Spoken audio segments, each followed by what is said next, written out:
আমি তোমাকে আর একটা টাকাও দিতে পারবো না, আমার কাছে ফালতু টাকা চাইবে না, বুঝেছো?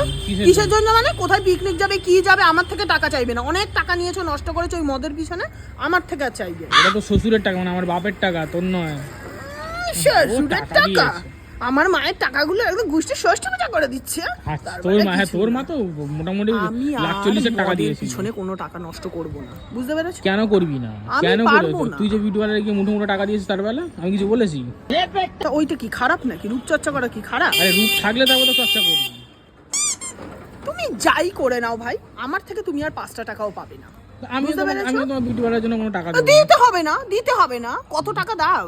ও জ্ঞান দিচ্ছে, দেবে না। কোথায় মানুষ একটা আবার চর্চা। হ্যাঁ, ওটা অনেক ভালো। ওই খেয়ে খেয়ে লিভার নষ্ট করার থেকে অনেক ভালো। বগলের চুল আর কাশ্মীরের উল জানিস তো? হওয়া যায় না, যতই মেকআপ করো, যতই রূপচর্চা করো, কোরিয়ান হতে পারবে না। মার না খেতে চাইলে এখান থেকে সোজা বাড়ি চলে যাও, আমার পিছনে গিয়ে লাভ নেই। আমার পিছনে গিয়ে লাভ নেই। আমি একটা টাকাও দেবো না। আর রাস্তাঘাটে আমাকে অসম্মান করবে, তোমাকে আমি টাকা দেবো? ভুলে যাও। ওই বাপের টাকা বললে না, যাও বাবার কাছ থেকেই টাকা। Women.